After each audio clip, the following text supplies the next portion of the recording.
In the spring of 1903, the coastal town of St. Augustine, Florida, was a place where everyone knew their neighbors, where secrets were supposed to be impossible to keep. But the most terrible secret of all belonged to the woman they called an angel. Catherine Whitmore was the kind of woman people wrote about in storybooks. At 32 years old, she had the face of a porcelain doll and the heart of a saint, or so everyone believed. Her home on Magnolia Street had become a sanctuary for the neighborhood children, who would gather on her porch every afternoon for cookies and lemonade. Mrs. Whitmore is the kindest lady in all of Florida. 10-year-old Emma Sullivan would tell anyone who'd listen. The other children nodded in agreement, their faces smeared with flour from Catherine's famous sugar cookies. But there was something, or rather someone, missing from this perfect picture. Thomas Whitmore, Catherine's husband, hadn't been seen in 3 years. Not since that humid August night in 1900 when he supposedly left for a business trip to Tampa and never returned. Catherine told the story with tears in her eyes whenever anyone asked. "He just vanished," she would say, dabbing her eyes with a lace handkerchief. "I pray every night he'll walk through that door." The town had rallied around her. The ladies brought casseroles. The men offered to help with repairs around the house. The sheriff had investigated, of course, but there were no leads. Thomas Whitmore had simply disappeared into the Florida night like morning fog over the river. If anything, Thomas's disappearance only increased the town's sympathy for Catherine. She threw herself into charity work. Every Sunday, she was first to arrive at St. Augustine Church, and last to leave. She organized fundraisers for widows and orphans. She taught Sunday school. "She's a living saint," Reverend Matthews declared from the pulpit one Sunday.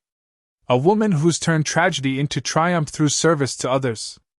Catherine smiled humbly from her pew, her gloved hands folded in her lap. In May of 1903, Catherine decided it was time to add a new room to her house, a proper library where the children could come to read. She hired a crew of workers to dig the foundation behind the house, near the old magnolia tree. On the third day of digging, a worker's shovel struck something that wasn't earth or rock. Something that made a hollow, terrible sound. "Mrs. Whitmore!" the foreman called out, his face pale as moonlight. "You better come see this." Sheriff Coleman arrived within the hour. What the workers had found, buried 4 feet deep beneath the magnolia tree, was wrapped in canvas and rope. When they carefully uncovered it, several men turned away, sick. It was Thomas Whitmore. Or what remained of him after 3 years in the Florida soil. When the sheriff knocked on Catherine's door to inform her of the discovery, he expected tears. Shock. Grief. Instead, something flickered across her face, something cold and calculating, before the mask of the grieving widow slammed back into place. "My Thomas?" she whispered. "He was here? All this time?" But Sheriff Coleman had been a lawman for 23 years. He knew the difference between surprise and performance. The investigation moved quickly. Too quickly for Catherine to stay ahead of it. The doctor who examined Thomas's remains found something troubling: traces of arsenic in the bone tissue. Enough arsenic to kill a horse. Sheriff Coleman began pulling at threads. He discovered Catherine had purchased large quantities of rat poison from 3 different stores in the months before Thomas disappeared, far more than anyone would need for household pests.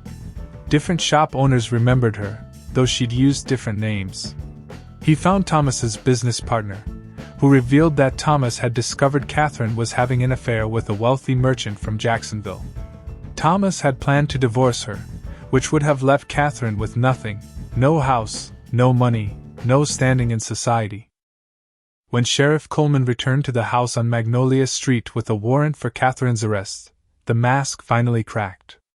"You have no proof," she said, her voice no longer sweet and demure but sharp as a blade. "I have 3 years of proof, Catherine. I have arsenic. I have motive. I have your husband buried in your backyard." Her laugh was bitter. "Do you know what it's like to be trapped? To be married to a man who controlled every penny, every breath, every moment of your life? Thomas Whitmore was no saint, Sheriff. He was a tyrant in a fine suit. So you poisoned him. I freed myself.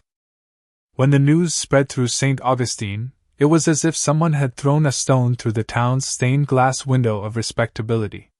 The Angel of Magnolia Street was a murderer. The children cried.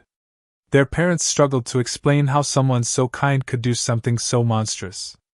Emma Sullivan's mother held her daughter as she sobbed. But she gave us cookies. The little girl wept.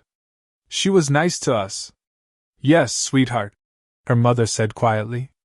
That's what makes it so terrible. Sometimes the worst people know exactly how to seem like the best. The trial of Catherine Whitmore became the sensation of 1903. Newspapers from as far as New York sent reporters to cover it. Every day, the courtroom was packed with spectators who had once called her friend. The prosecution presented damning evidence: the arsenic purchases, Thomas's business partner's testimony about the affair and the planned divorce, a diary entry where Catherine had written, "I wish I could make him disappear forever." Catherine's lawyer tried to argue that she was a victim of Thomas's abuse, that she'd acted in self-defense. But the premeditation was clear. The months of planning. The careful poisoning. The calculated burial. The jury deliberated for only 3 hours. "We find the defendant, Catherine Whitmore, guilty of murder in the first degree." The courtroom erupted. Some people wept. Others nodded grimly, satisfied that justice would be served. Catherine Whitmore was transported to the Florida State Prison in Rayford, where she would spend the next 3 decades of her life. The woman who had hosted tea parties and charity drives would now sleep on a narrow cot and work in the prison laundry. Catherine Whitmore was transported to the Florida State Prison in Rayford, where she would spend the next 3 decades of her life. The woman who had hosted tea parties and charity drives would now sleep on a narrow cot and work in the prison laundry. Prison records show that she was a model inmate, quiet, compliant, no trouble at all. But those who worked with her said there was something unsettling about her calmness, as if the prison walls were merely another mask she'd learned to wear. She never admitted guilt. She never showed remorse. When asked about Thomas, she would simply say, "He's at peace now." The house on Magnolia Street stood empty after Catherine's conviction. No one wanted to buy the property where a man had been buried for 3 years. Children who had once gathered on its porch for cookies now crossed the street to avoid walking past it. The magnolia tree eventually died, its roots poisoned by the same earth that had hidden Thomas Whitmore's body. Some said it was fitting, that even nature couldn't thrive where such evil had taken place. Today, more than a century later, the house on Magnolia Street has been restored and turned into a museum. Tourists come from all over to hear the story of Catherine Whitmore, the woman who fooled an entire town. Her case remains one of Florida's most notorious murders, a reminder that evil doesn't always look like evil. Sometimes it looks like kindness. Sometimes it serves cookies on a porch. Sometimes it smiles while it buries its secrets deep in the Florida soil. Catherine Whitmore served 28 years of her sentence before dying of pneumonia in prison in 1931. She was buried in an unmarked grave, far from the magnolia tree that had kept her secret for so long. The Angel of Magnolia Street had fallen, and the town of St. Augustine would never forget.